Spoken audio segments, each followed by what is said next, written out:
What we got, Morgan?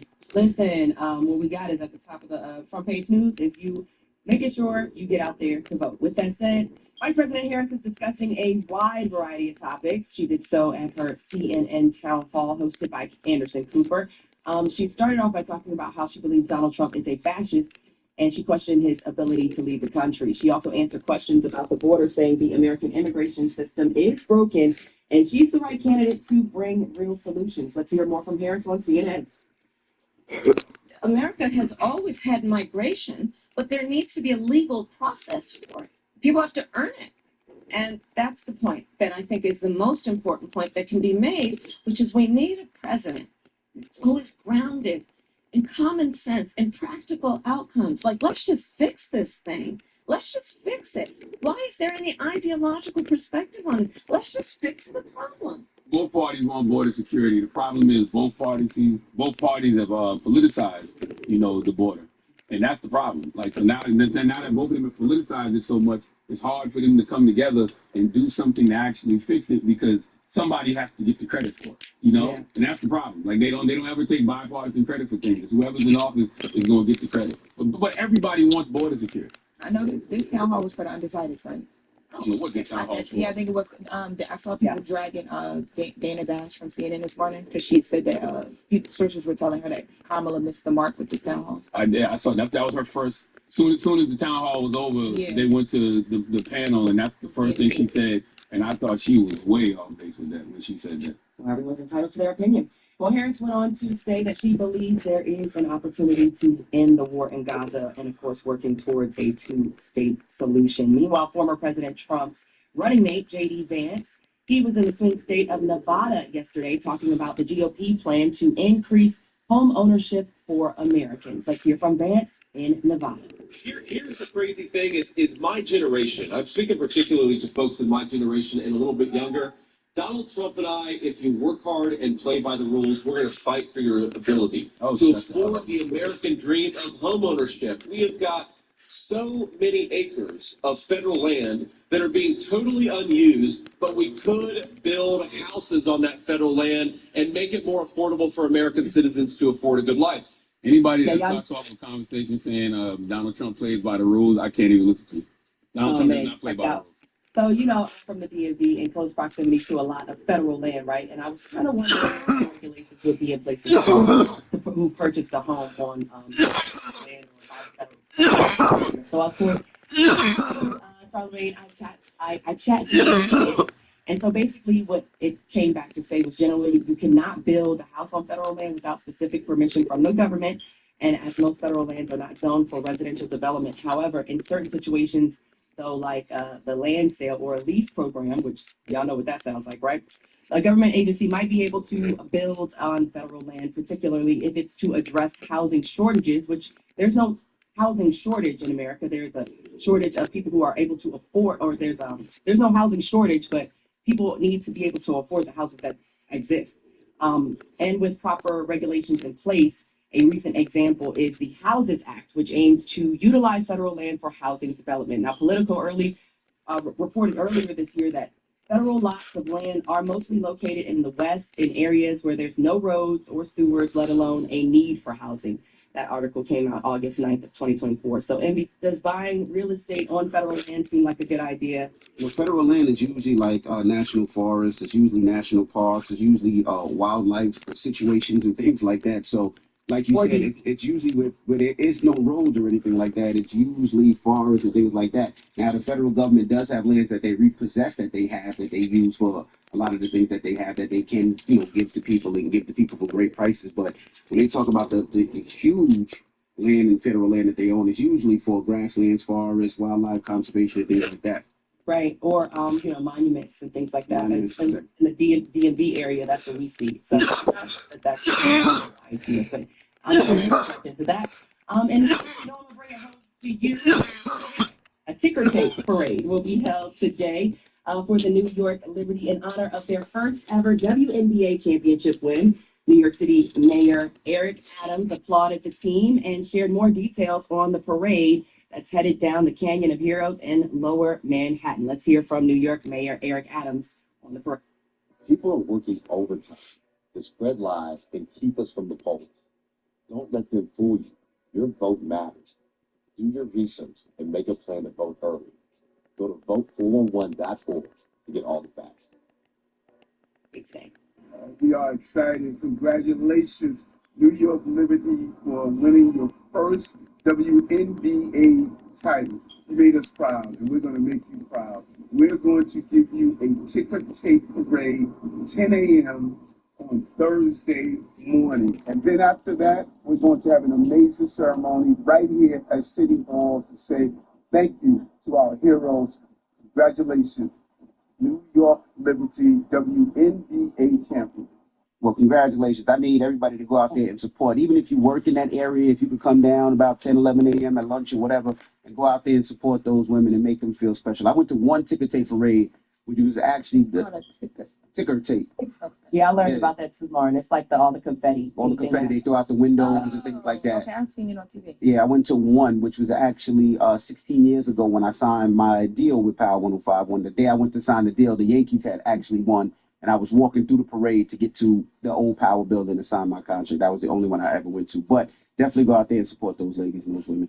There will also be another ceremony at the Barclays Center in Brooklyn. That's where, of course, the women's basketball team beat the Minnesota Lynx in overtime in Game 5 on Sunday, clinching their first WNBA title. City Hall and other buildings will also be lit up in that seafoam green tonight to honor the Liberty. Somebody hold Ellie's purse, okay? I just want to see what Ellie going to do because Ellie gonna show out at the let me tell you, Ellie has been main character energy all season. I absolutely love it. Well, that's your front page news. I'm Morgan Wood. Follow me on social at Morgan Media. And for more news coverage, follow at Black Information Network. Download the free iHeartRadio app and visit BINnews.com. Talk to y'all tomorrow. Thank you, Morgan. All right. Now, when we come back, we have David and Tamala Mann joining us this morning. Tamala has a new album, Live, Breathe, and Fight. And we're going to talk to them next, so don't go anywhere. It's the Breakfast Club for morning. The Breakfast Club. Morning, everybody. It's DJ NV, Jess Hilarious, Charlamagne the Guy. We are the Breakfast Club. Jess is on maternity leave, so Lauren LaRosa is filling in. And we got some special guests in the building. We have Tamala and David Mann. Welcome. Thank you for having me. Good morning. Good morning. Now, just in case y'all wondering why I'm here, I walked in the door and she said, sit down. Yes, ma'am. I'm in your house. Sit down. Because Miss Mann is here to promote her new album, Live, Breathe, Fight. But I mean, y'all been doing things together forever. Like, Yes. do y'all even know life without each other? No, and I don't want to either. Look, we got married at 21, so we've been married 36 years. So that's a long time. No separations. I like to say that. There you go. We worked through it. Did y'all know as soon as y'all saw each other? Like, She did, because I was that That's kind of guy. no. No, we did not. No, But, we were just friends. Okay. We were just but friends. it wasn't long after though that I knew, but I wouldn't let him know that I felt like that. Like Felt he it was in the your one. heart. I felt like he was the one, but I was like, I don't know, because David had a little play in him. What? So when did you realize? When did I realize? It was really some months that, because we started singing together early. Mhm. So it was some months, and David started protecting me, even like with the other guys, because I was the only girl in the group, us singing. Mhm. And he would always like, y'all don't horseplay. We had a singing group, like, so y'all know. Me, Kirk Franklin, and another guy, Daryl Black. So Kirk Franklin and I have been friends for like 40-something 15, years. yeah, we was 15 we all when I went to met. school together. We Wow. met. Yeah. So it just, but I just felt like if it works out, I said, I really like this dude. But, I just wait and see. Watch us play ways. Yeah, and it's played No, away. she actually busted me one time with a couple other girls that I was with. I was just looking. She was just looking. I didn't bust you. You bust yourself. They threw me a surprise birthday party. Both girls? No, well, we were all just friends. You know how you invite people to, okay, we're going to do this. They should have. And we meeting at this house.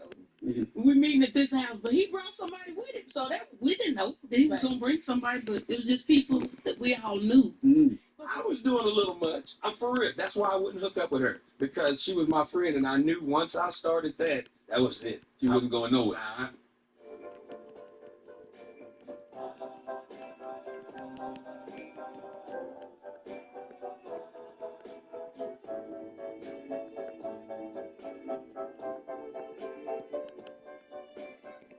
Nope. Then once I said I do, I am, I will. All right. And here I am. So what do you tell young couples? Because you said something. You said you've been together that No long and never separation, right? Me and my wife, we've been married 23 years, been together 31. No separations, right? We work through everything, good, bad, ugly, whatever. So what do you tell young couples? We took divorce off the table. And the thing is to sometimes you gotta just separate it, for instance, in the house to just gather your thoughts versus like throwing venom like at the heat of the moment. Sometimes you just have to back up, okay, let's take a minute and digest what's happening versus so you won't say I say piercing things. I've been saying that since the beginning. Because you can say stuff when you're angry and you can't take them words back because no matter if somebody say, I'm sorry and I forgive you, but in the back of your head, you still And you thinking. never try to resolve issues in the middle of a battle. I mean, you just let it calm down a little bit. Period. Just cool it off a little bit. When you're trying to resolve stuff in the middle of war, it gets a little hard because, early on, like she say, I'm quick with my mouth, quick with my tongue, so I would just say piercing stuff. And I just started to see how, man, this is devastating this woman. It's crushing her. So, I just started building her up. What's the worst battle that you guys got into that you remember that it was just nasty and you was going at her neck, she was going at your neck? Okay, so like we talked. Which one you gonna say? The knock at the door. Yes. The knock at the door. Knock at the door. Imagine this. Imagine she's at work, you at the house, and the constable knock on the door and say, hey, here you go. Here's the papers. You've been served. You've been served. I said, served with what? Oh, you have a baby. I'm like, what? Yeah. And so she comes home and is like, hey, how your day been? I'm good. Now, this is how long y'all were married at this We time? were married 5 years by this time. So before I got married, when them last to come out and last little hit. Yeah. Last little hit. Relapse always gets you. Yeah. And so imagine her coming home and saying, hey, how's your day? Oh, my day was good. What you do today? Oh, I got us another baby. Ooh. That's how you said it? No, I did not. It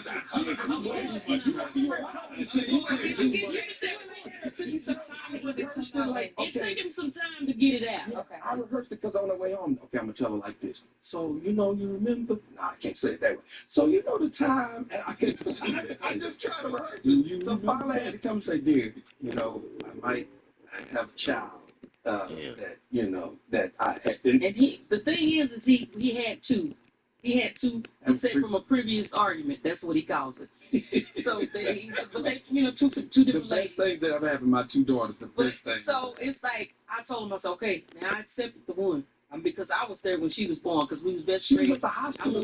I went to the hospital when she was born. The whole 21 hours, y'all sit there. But as he came and said this to me about the other young lady, which I knew about the other young lady, and I knew that they had been intimate. I knew they had a thing going, but for how it was presented, it was rough for me to take. I was like, I don't know, because the chick, God bless her, we're in a better place now, but then she was rough to deal with. Right. You had to put holy hands on. I didn't put the holy hands on. We had words, but not even to. You know what? We talked about it, and David really pulled me. Before we got that, it got really bad because she was like, I can't deal with this. I'm out. And I shared with her, like, look, Your daddy created marijuana and didn't partake? Okay. David Manson ain't gonna push you out your If chair. your daddy created marijuana and shrooms, you wouldn't partake? Okay. All right. Okay. Let's get to Jess with the Mess with Lauren LaRose. This is real, brother. That's come out of the Lord. Just don't do no wrong. Oh, come on, it needs some heads. Hey, Worldwide Jess. On the Breakfast Club. The coaches. I'm gonna miss some heads. Now, in the last hour, just with the mess, I told you guys that there was a little bit more left of the 50 Cent Billboard article that I did want to get into.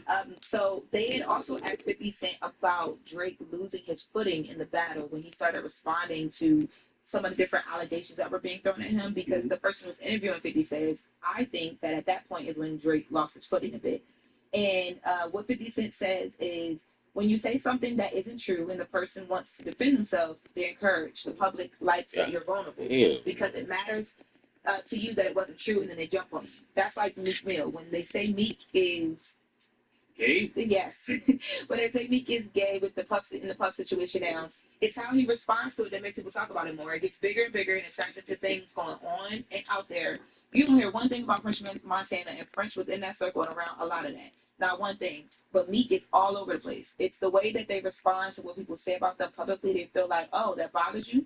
If you say anything, then people start harping on it harder and harder. I thought that was a great lesson to take from this article of ignore the BS. Because he's right. You don't hear French Montana. It was around the Diddy stuff. You probably don't French in there now. Leave French alone. No, he came up in the conversation, but he never responded. So the Usher, remember, never responded. And look, but when the Meek stuff happened, it was everywhere. 50 a true cancer. He acting like he didn't fuel so much of those French and Dickie moves back in the day. He says he know what he do online. Come on, man. I heard Diddy touched your butt. That was 50 thing, the French all the time. But the point, you get the point, right? That's what Yes. you been telling me that. I say that all the time. Yeah. I don't pay that no attention, and Meek does make it bigger. False. When he replies back to things. Don't give things energy.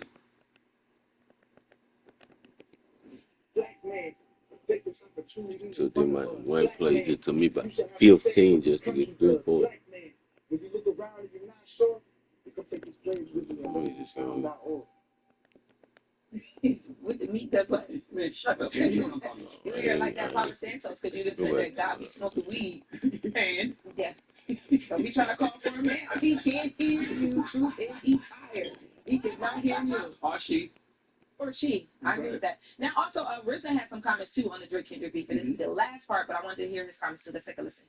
First of all, Kendrick is the natural lyricist, and Drake, I think, is a trained lyricist. You could train a fighter, he could be good, then you got those natural fighters. That's why Drake got bars forever. Kendrick bars potency and strong.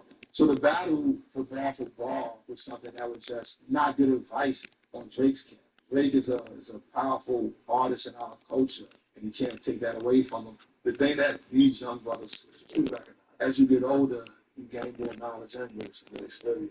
So hopefully as they mature more and as humans, they become, wow, that's crazy. That's fun. I ate your ex, son. I love that other joint. My son love your joint. My son love your joint. That's just what it is. And here we are for the culture coming together. RZA is not wrong, but I would also just expound on that and say Kendrick is an otherworldly lyricist MC who can also write songs. Drake is a very dope rapper and an exceptional songwriter. Damn. But Drake didn't play to his strengths in this battle. I'm sitting out Kendrick too played in fucking all rows. it is. Drake's strength is